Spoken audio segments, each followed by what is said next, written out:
it was always interesting as a child, especially when it comes down to interacting with other kids. I think the thing about being a child for me that was always the most difficult was that I knew that I didn't think like the rest of the kids.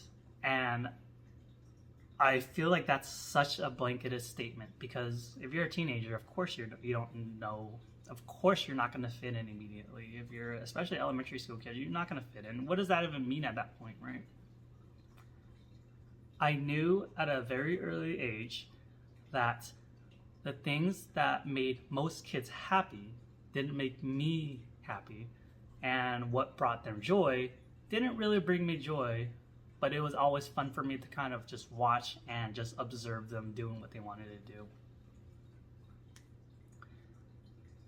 And I think the easiest way for me to show how awkward I was as a teenager was my first time talking to someone I was interested in when I was like 13 years old. This is before cell phones, y'all. So if you don't remember cell phones, you're living in a great generation. For context, in order to call someone in the late 90s, early 2000s, you have to call the landline, and then landlines typically used for the internet. So you have to either get a disconnected call or not. And the scariest part of that also is that if the other person's parents picks up, then what do? Are you going to ask for their name? No, I would hang up. And I feel really bad for him, by the way, like my ex-girlfriend's dad, because I did that a lot to him when we were at the earlier stage of us getting to know each other. But I remember when I finally had the cojones, the balls to ask someone for their phone number, I didn't know how to even begin that phone call or have that conversation.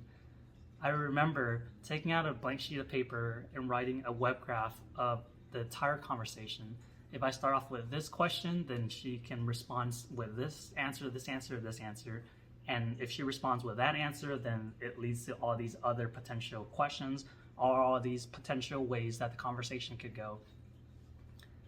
It made sense to me because that's just how my brain operates, because I don't have anything to build off of, any previous data, any previous experience, especially at that younger age, being in the teenage years.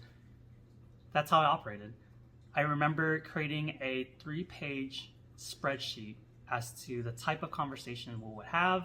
And honestly, I was so happy. It's like, okay, this is exactly how these conversations will go. I remember showing my ESFP friend at that time the web graph, and he just laughed in my face. He took a look at the piece of paper, and he still makes fun of me today too, by the way. He took a look at the piece of paper and just laughed. He was like, "What the fuck? This isn't how conversations go." The thing is, I didn't know that. I was very, very inept when it comes down to conversation, especially with a brand new person, because I haven't put the practice into it. The conversation didn't go how I planned. You know, it never really happens the way that you expect it to happen, and you have to be able to adapt to it. I learned after that phone call with her that I need to be more prepared.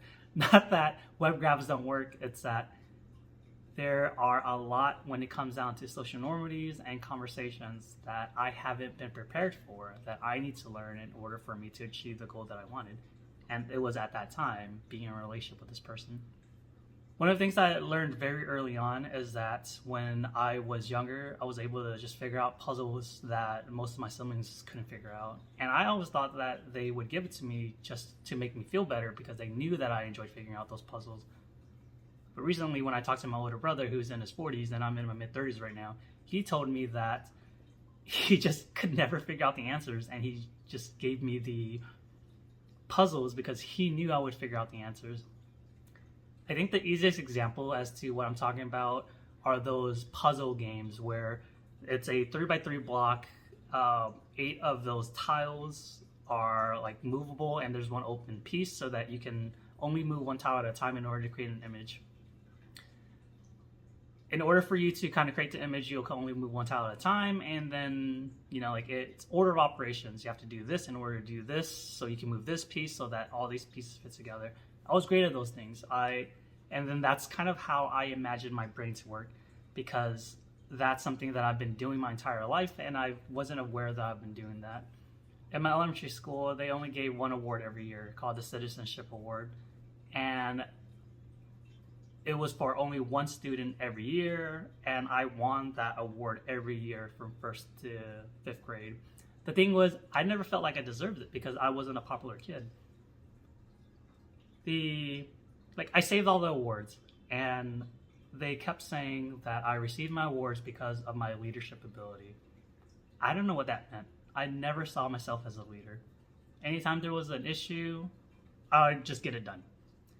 Anytime someone I cared about had an issue, of course I'm going to help them out. It's the right thing to do.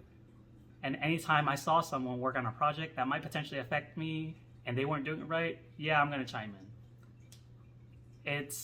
It was odd because I felt like they had an idea of who I am, as opposed to who I actually really was. I'm an INTJ, so I like alone time. I crave alone time. I need alone time. I've always been very, very introverted. And it's not antisocial. It's just introversion, as in, it's not that I don't want to hang out with my siblings and their friends or hang out with my friends. It's that I really enjoy being by myself. That hasn't changed. I was like that when I was in elementary school. I was like that in middle school, and I'm still like that in my mid-30s. There's nothing wrong with that. It's just kind of how we are. It's how we escape. I think the beauty of it is that if you find someone or you find people that understand how you operate, then they won't get upset when you're not constantly there. I've been in so many situations where people thought that I didn't care about them, or that I lost interest in our friendship because I didn't reach out to them, or because I don't respond immediately to certain texts or anything. I had to learn how to vocally tell everyone consistently, not just once, multiple times, that, hey, I'm not reaching out to you not because I don't care. I'm not reaching out to you because that's just how I am. I'm thinking about something, my brain is operating at 100 miles per hour, and I have a difficult time multitasking, because if there's a project that needs to get done, that project needs to get done before I work on something else. Another example of me in my childhood is being raised with a lot of older brothers and an older sister. We had rollerblades, my siblings and I. We would ride around with neighbors, and whenever we would go a little too far, or whenever someone built like a ramp, a makeshift ramp off of just a plank and just some bricks, the first thing I always said was, hey, this doesn't seem like a good idea. But you can't stop kids from being kids. You can't stop people from being curious. Especially having an ESFP older brother, I learned very early on that people are going to do what they want to do regardless of what the consequences are.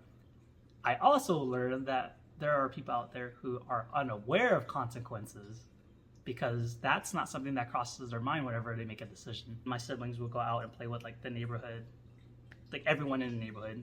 I'd be indoors, either doing homework, watching TV, playing video games, or just hang out with my mom. There were certain days where my family would just see me in the backyard, because we had an enclosed backyard, just hanging out by myself. Not because I was sad, upset, or anything. It's just, I lived in my head. As a child, when I was about 5 years old, I remember thinking to myself, what's so bad about prison? If you're in prison, you're stuck there. Okay, well, you at least have your brain. And my mind was super active at that point. It was always, okay, as long as I have my brain, as long as I have my imagination, I don't need anything else. And that was the way I operated until once I got to middle school, or when I was 12, for those of you who aren't in the United States. The last example I want to share in my childhood is my conversation with my ISFJ brother. In my teenage years, I was the typical INTJ that you see on Reddit.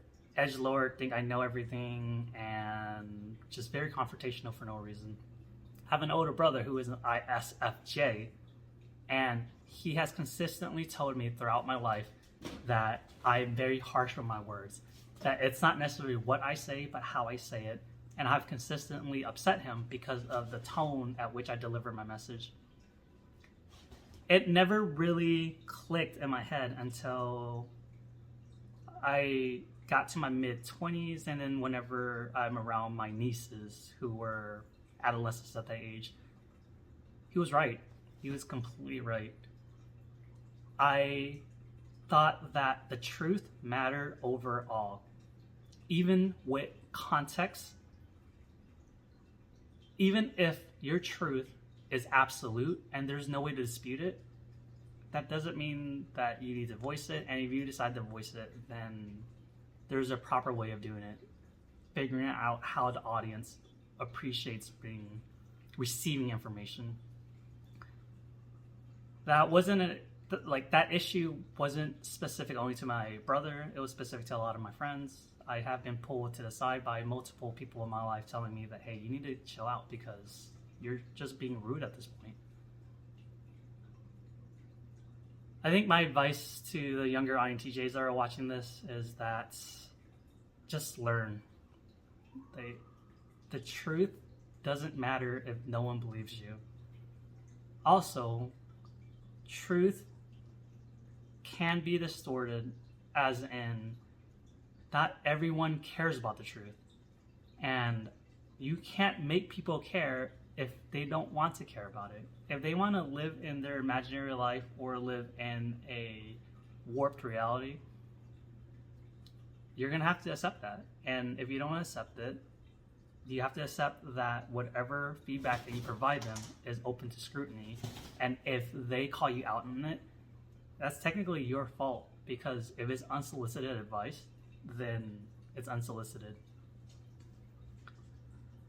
Anyways, that's the end of my video today. I didn't know what I was doing, had a brain fart, and this was on my mind. And yeah, I felt like younger INTJs might appreciate this. So if you felt similar to what I'm saying, leave a comment below. I'll respond if I can. But yeah, keep being you, keep being cool. Live life.